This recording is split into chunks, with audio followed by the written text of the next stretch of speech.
Oh, give thanks to the Lord, for he is good. His mercy endures forever. Welcome to Faith Matters with Phillip Campbell. This is a Catholic variety program broadcasting on Good Shepherd Catholic Radio out here in Jackson, Michigan. And I am the aforementioned Phillip Campbell, your host, your traveling companion for the next half hour. And as always, I'm so pleased that you are tuning in once again to Faith Matters. Now, I say in the intro, this is a Catholic variety program, which means basically that I talk about a variety of things, anything that might have interest to Catholic listeners or be relevant to a Catholic perspective. And today we're going to be talking about something very interesting, which is Renaissance art. Now, of course, it says in the scriptures, in our Catholic tradition, that God created man. God is the creator. He creates man in his own image and likeness. What does that mean? Of course, the theologians, the philosophers, they've answered this question by appealing to man's rationality. We are in the image of God because God is eminently rational. He imparts a rational nature to us, and that's certainly very true. But I also like to look at art as one of the ways that is a real striking manifestation of man being made in the image of God. God is the creator, and when human beings create, whether that's music or art, or whether we use any of our creative faculties, we are imitating God in a very special, profound way. And some of the greatest art that's ever come out of the Western tradition, at least, has come out of a period known as the Italian Renaissance. And with me today, I have a special guest, a friend of mine, and a aficionado of the Renaissance and Renaissance art, Mr. Ryan Grant. Ryan is a native of Eastern Connecticut. He currently resides in Port Falls, Idaho, with his wife and 5 children. He has a bachelor's degree in theology and philosophy. He is an editor for Tan Books. And full disclosure, I also work and write for Tan Books, so we are also peers or co-workers in some way. He's also the founder of Mediatrix Press, which publishes many excellent works and reprints of classic works in theology and Latin.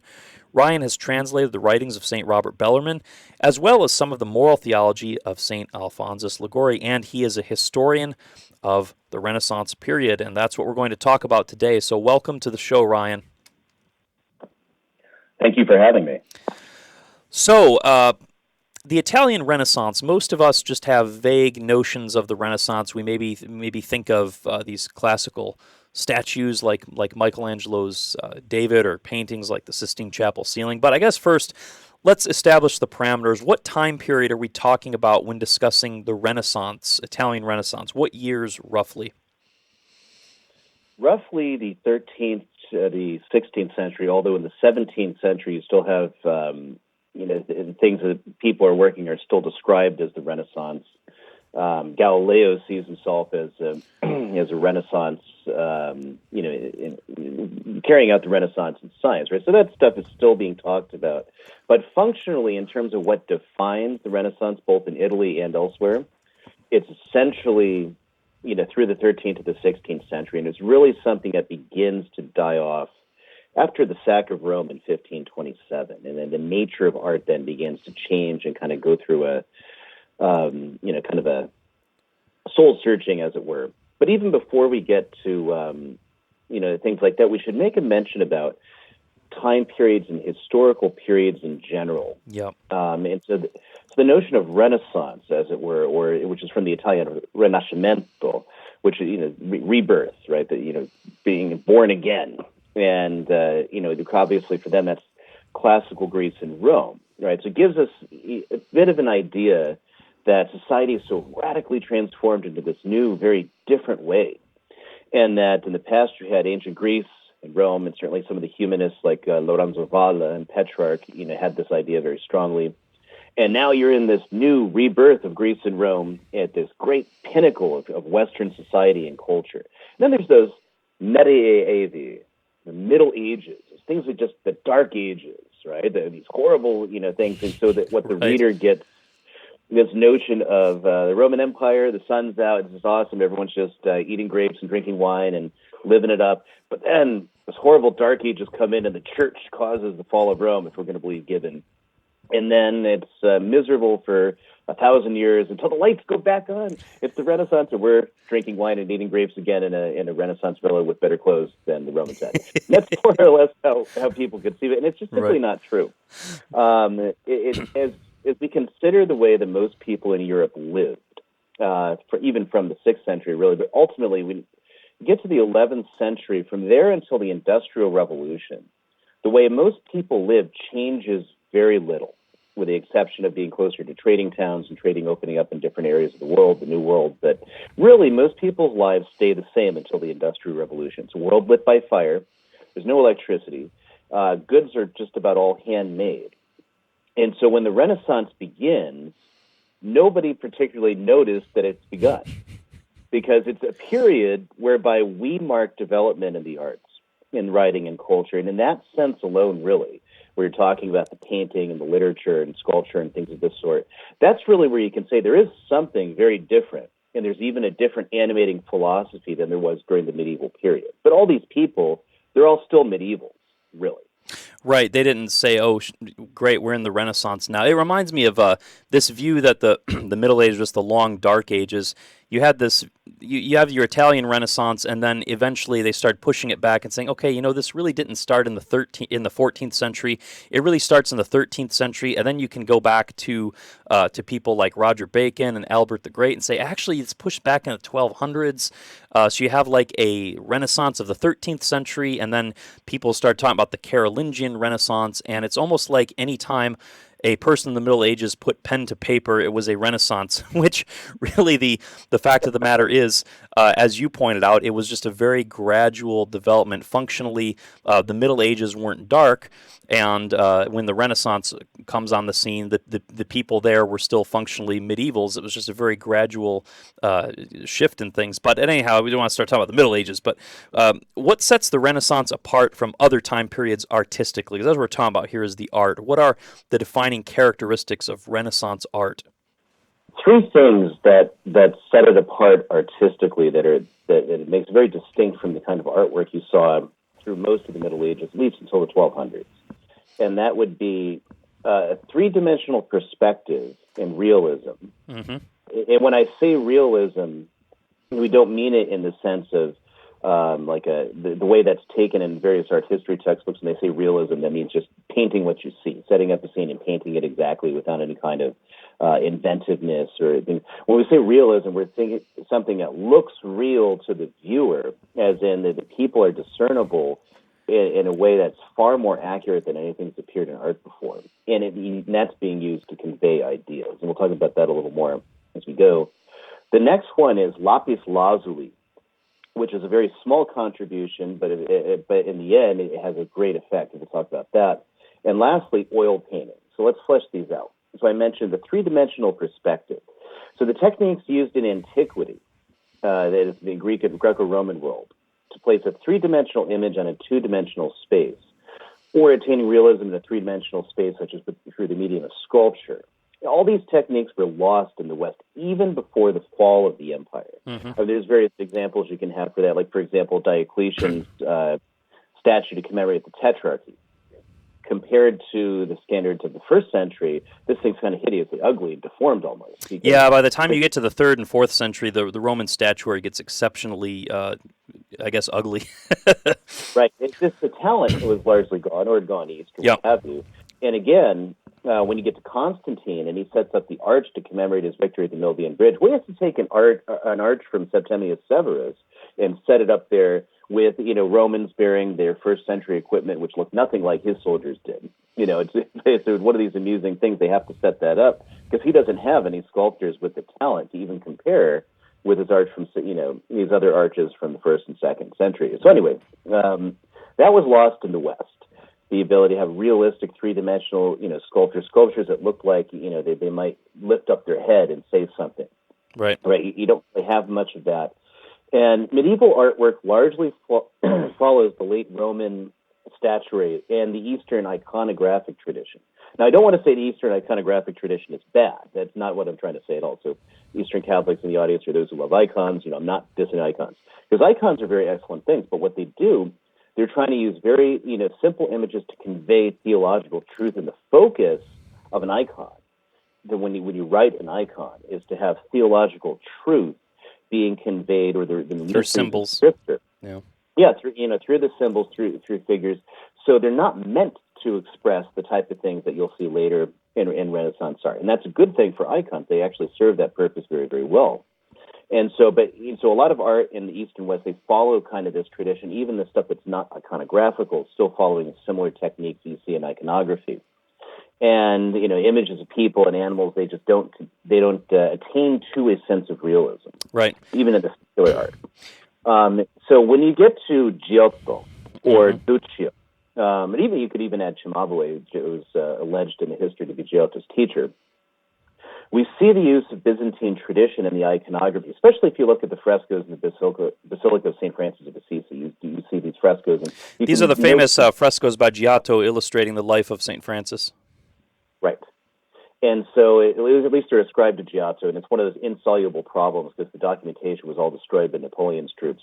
So nobody will ever know for absolutely sure. But at the very least, if Giotto didn't paint them, he was definitely involved with the major vision of them all, because it also corresponds to many of his other paintings. Yeah. Anyway, so you still have that iconographic tradition in terms of the simple portrayal of the buildings, but the figures are taking on more of a quality, a lifelike quality. We're approaching it more. So, and you can see in Giotto he's really trying to grasp perspective as well. He's not succeeding, but he's really doing more than anyone before him.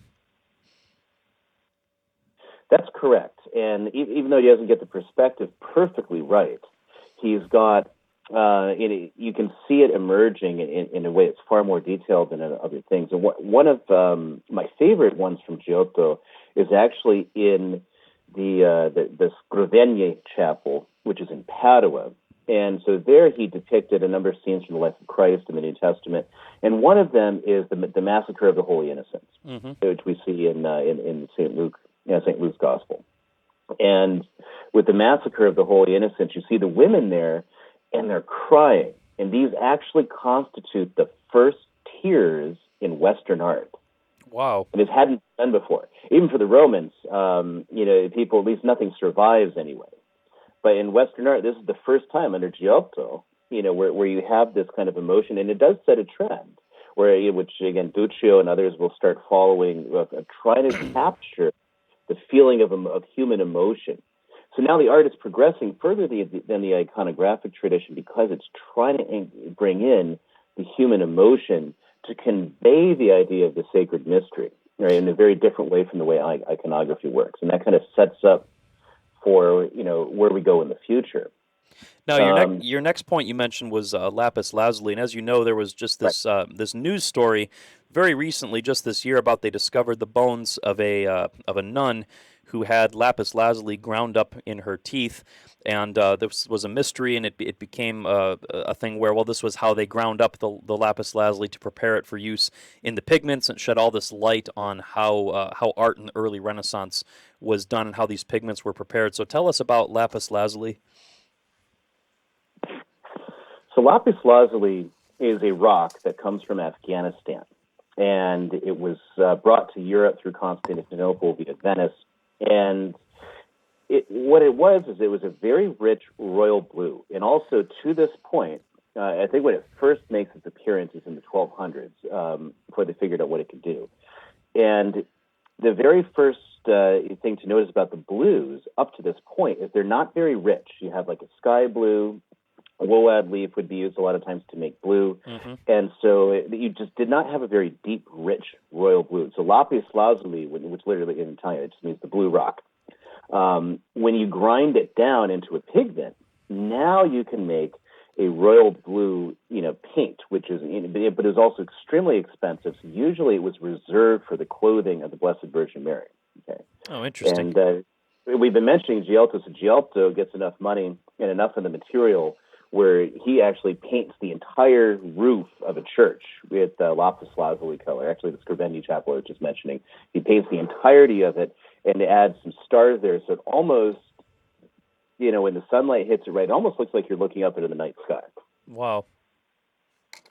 So the the Lapis, so the contribution of Lapis is that it makes colors more vibrant, and it allows for this increased vibrancy, increased depth of color that becomes the defining characteristic, really, of so much of the Renaissance art, from Giotto to Raphael and of course, Michelangelo. Yeah, the Renaissance art is really set apart from the medieval by the vibrance of the colors. And speaking of the paints, your third item you mentioned was oils. So tell us about the revolution in oil paint.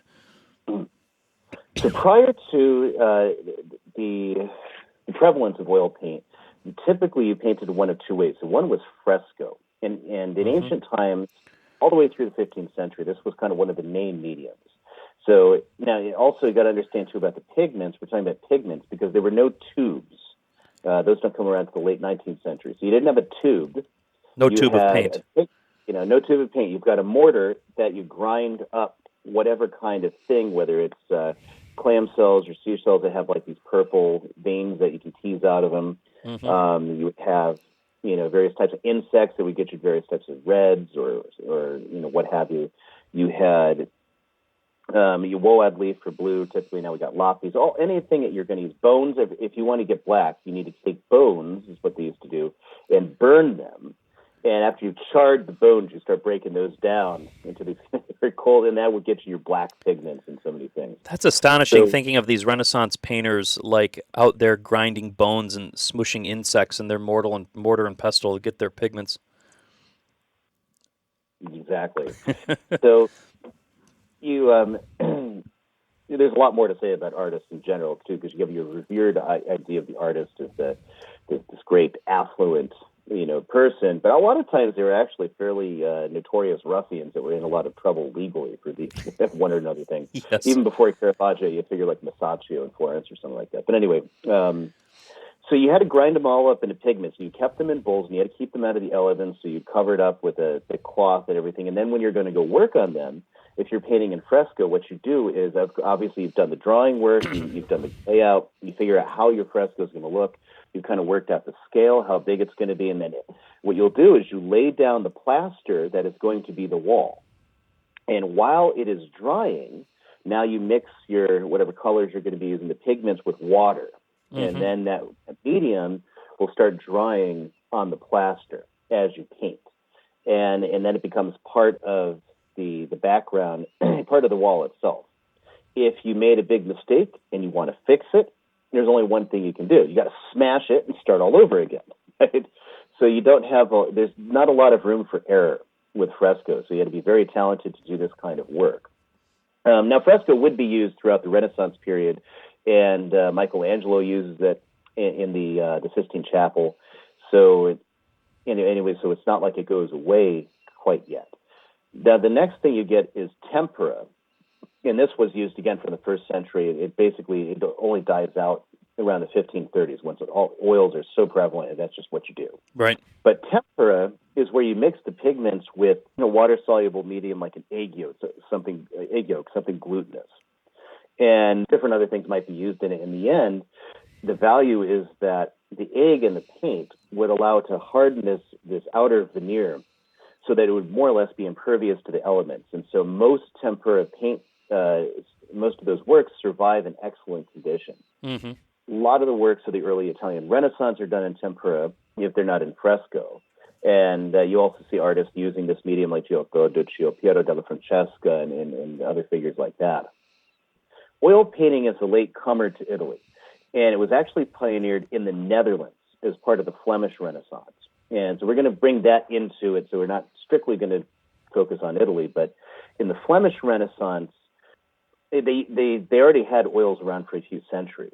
And so, but it was a certain painter, Jan van Eyck, who's 15th century painter. He's the one who really pioneers making them work and doing revolutionary things with oil paint. The old thing used to be that Van Eyck created it, right? And that's what Giorgio Vasari says, one of the first art historians when it comes around. And it's just not accurate, right. But, it was his best guess, really looking at the evidence. So what is oil paint? So oil paint is where you take the pigments and you mix it with a drying oil as a binding medium. Drying oils could be like flaxseed oil, linseed oil, different things like that. that they'll dry in such a way that the drying takes a little bit more time, but it's more soluble. You lay down thinner layers. You can let these dry. You can paint over them. You made a mistake. Once that's dried, you can just go paint over it. While it's drying, you can actually add to the vibrancy of the color and touch up what you've already done. And the colors are more vibrant with oil paint, aren't they? Yeah. They are more vibrant. They shine a lot more. They come through more. And so you have a lot more freedom. You have a lot more, many more ways to express the painting. And you have many more ways to correct the painting as you go through the different uses of oils and everything you can do. So, and they essentially dominate from the 16th to about the 20th century or so, and they're still very popular today, I might add. Now you mentioned they come at it today. Yeah, I mean, I always associate the Renaissance with oil paint. It's just the real flourishing of this as this medium comes into prominence. Now you were mentioning Jan van Eyck. He is really a master of the Renaissance. We think mainly about Italian Renaissance painters, but Van Eyck has always struck me as just among the top in terms of his skill. Can you tell us a little bit about Jan van Eyck? Yeah, absolutely. So just like he's the one, there wouldn't be a further Italian Renaissance if it wasn't for Jan van Eyck, and because he sets a standard, and whether people are looking at copies in Italy of his work, or went to the Netherlands themselves and saw it, or heard tales about it. The very nature of what he did inspired the later artists. You could not get a Pietro Petrozzano, the teacher of Raphael, or Raphael himself, or others, without Van Eyck. So Van Eyck is in the Netherlands, what would later be called the Spanish Netherlands, the Belgian part.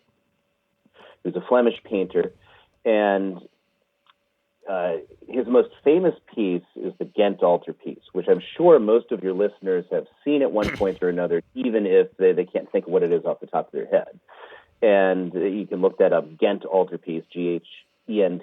This is the one with all the saints and Mary and everybody surrounding the altar with the lamb on top of the altar.